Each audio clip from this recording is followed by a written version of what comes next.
দর্শক, আমেরিকার ইতিহাসে এমন একটা পরিস্থিতি আগে কখনো আসেনি, যখন মধ্যপ্রাচ্য, উপসাগরীয় দেশগুলো সব কিছুই যেন আজ তাদের হাত থেকে ফসকে যাচ্ছে। যেই বিপজ্জনক মুহূর্তটার জন্য সারা বিশ্ব অপেক্ষা করছিল, সেটা চলে এসেছে। কাতারের প্রধানমন্ত্রী এই মুহূর্তে আমেরিকায় ডোনাল্ড ট্রাম্পের সাথে দেখা করার জন্য পৌঁছে গেছেন। আর এই যে বৈঠকটা হতে চলেছে, এটা কিন্তু ইসরায়েলের ভবিষ্যৎ ঠিক করে দেবে। ইসরায়েলে কি হামলা হবে, ইসরায়েলের পরিণতি কি হবে, এই আলোচনা শুধু ইসরায়েলের ভবিষ্যৎই ঠিক করবে না, বরং এটাও নির্ধারণ করবে যে কাতারের সাথে আমেরিকার সম্পর্ক এতটাই বিগড়ে যাবে কিনা যে কাতার রাশিয়া ও চীনের মতো নতুন মিত্রদের দিকে চলে যেতে বাধ্য হয়। এই গুরুত্বপূর্ণ বৈঠকে সেই সিদ্ধান্তই আসতে চলেছে। দর্শক, কাতারের প্রধানমন্ত্রীর সাথে ট্রাম্পের এই 1-to-1 সাক্ষাৎকার, আপনারা কিন্তু কাতারের প্রধানমন্ত্রীকে কোনো সাধারণ ব্যক্তি ভাববেন না। কাতার একটি শক্তিশালী দেশ, আর তিনি ডোনাল্ড ট্রাম্পের সামনে সরাসরি বলতে পারেন, অবশ্যই পারেন সেই কথা যা ইতিমধ্যেই আন্তর্জাতিক সংবাদ মাধ্যমে ফলাও করে প্রচারিত হয়েছে। আমেরিকা আমাদের ধোঁকা দিয়েছে, ইসরায়েল আমাদের ধোঁকা দিয়েছে, এবার আমরা নতুন সঙ্গীর খোঁজে বের হব, ফলাও করে প্রচার হয়েছে। তাই যদি কাতারের প্রধানমন্ত্রী ডোনাল্ড ট্রাম্পের মুখেই এখন এই কথাগুলো বলে দেন যে আপনি দুটো কাজ করতে পারেন, হয় আপনি আমাদের সম্পূর্ণ অফিসিয়াল গ্যারেন্টি দিন যে আপনি আমাদের নিরাপত্তার দায়িত্ব নিচ্ছেন, আমাদের দেশে যদি কোনো হামলা হয় বা কোনো সমস্যা হয়, সে ইসরায়েলের বিমান হোক বা ক্ষেপণাস্ত্র হোক, আপনি সেগুলো ভূপাতিত করবেন। শুধু প্রতিরোধ করবেন না, আপনি পাল্টা হামলা করারও অধিকার রাখবেন। কারণ আপনাকে এখানে রাখা হয়েছে এই জন্য যে যদি আমাদের উপরে কোনো হামলা হয়, তাহলে আপনি সেই হামলাটা থামাবেন এবং পাল্টা আঘাত করবেন। যদি আপনি এখন আমাদের এই লিখিত অফিসিয়াল গ্যারেন্টি না দেন, তাহলে আমরা আমাদের নতুন পার্টনারদের দিকে যাব।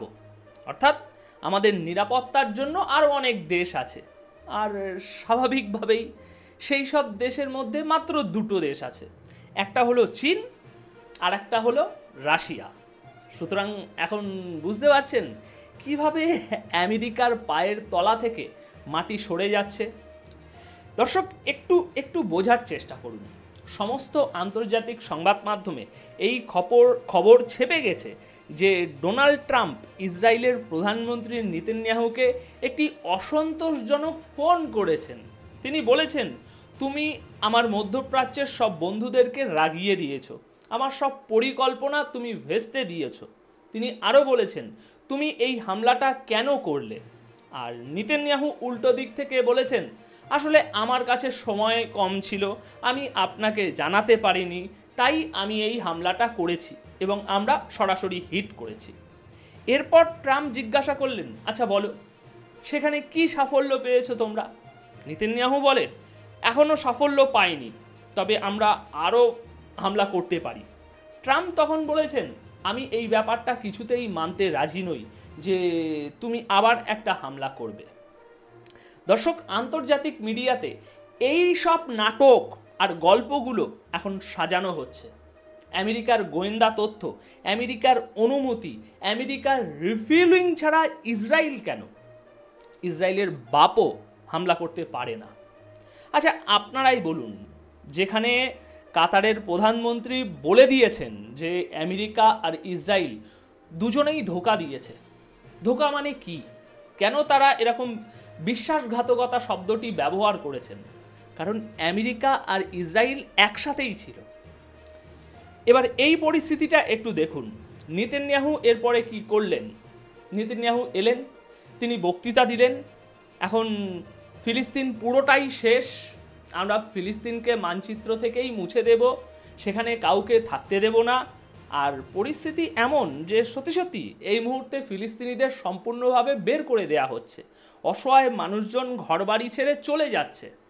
সুতরাং আপনি ভাবুন, কাতারকে আমেরিকা কত বড় ধোঁকা দিচ্ছে, যে কাতারের প্রধানমন্ত্রী বলেছেন, যাদের বিরুদ্ধে আন্তর্জাতিক অপরাধ আদালত গ্রেপ্তারি পরোয়ানা জারি করেছে সেই নেতানিয়াহু আমাদের লেকচার দেবে, আমাদের বলবে কি করতে হবে আর কি করতে হবে না।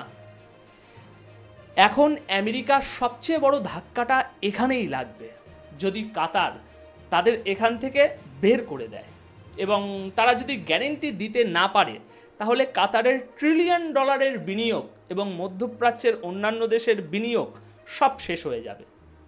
তারা আর আমেরিকায় বিনিয়োগ করবে না।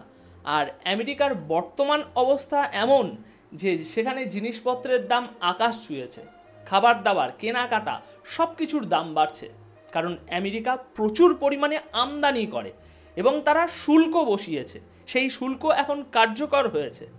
তাহলে এখান থেকেই আপনারা বুঝতে পারেন যে আমেরিকার সাথে কি হতে চলেছে। দেখুন, তারা চিন্তিত। ট্রাম্প এই কথাটা ভালোভাবে বুঝে গেছেন যে যদি এই মিত্ররা চলে যায়, তাহলে তারা সোজা চীনের কোলে গিয়ে বসবে আর রাশিয়ার সাথে যোগ দেবে। আর যদি এটা হয়, তাহলে আমরা ফুরিয়ে যাব। আমরা তো ইতিমধ্যেই ভারতকে হারিয়েছি, ইতিমধ্যেই আমরা রাশিয়াকে হারিয়েছি, ইতিমধ্যেই আমরা অনেক দেশকে হারিয়েছি।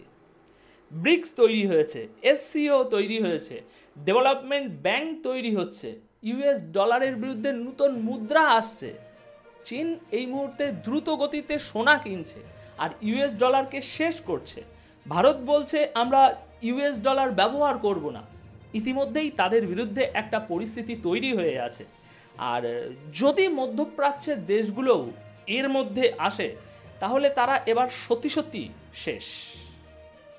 এবার এখানে আর একটা অ্যাঙ্গেল দেখুন।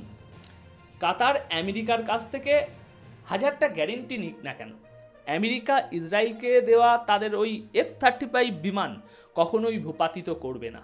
কখনোই এমনটা হবে না যে তারা নিজেদের ক্ষেপণাস্ত্র থামাবে, কখনোই এমনটা হবে না।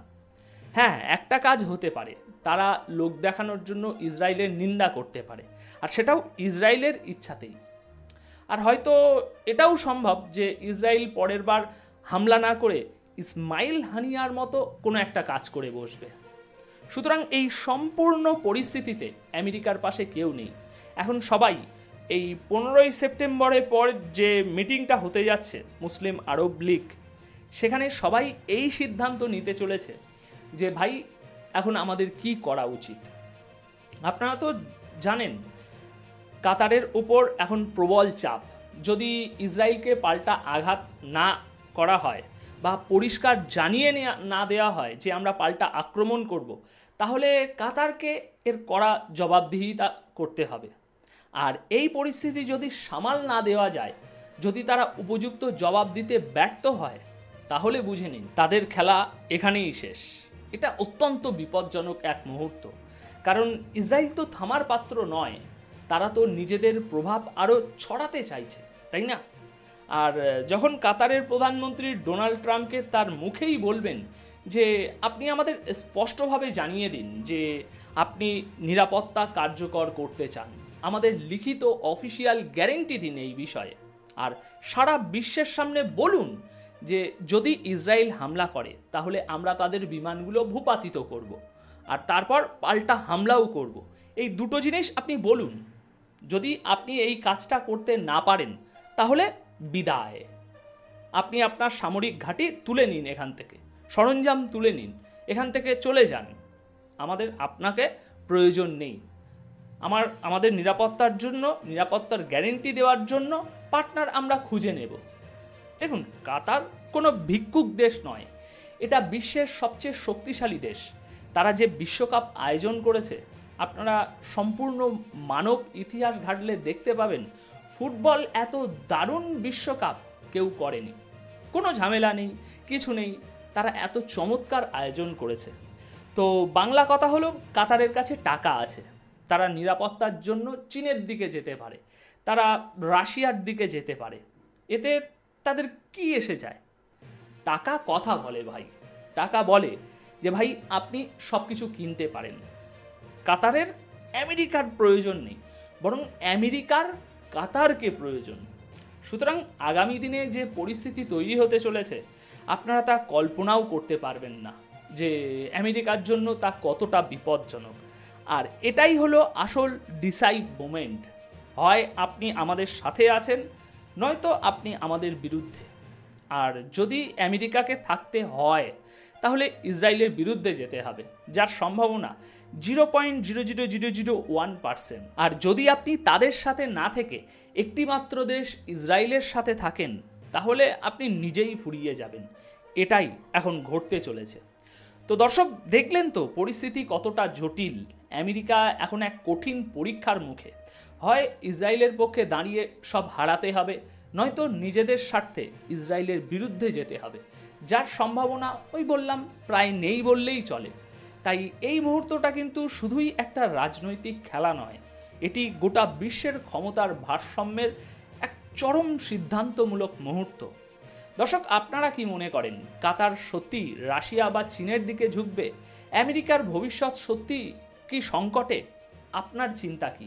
কমেন্ট বক্সে তা অবশ্যই জানিয়ে যাবেন। অসংখ্য ধন্যবাদ আপনাদের সকলকে।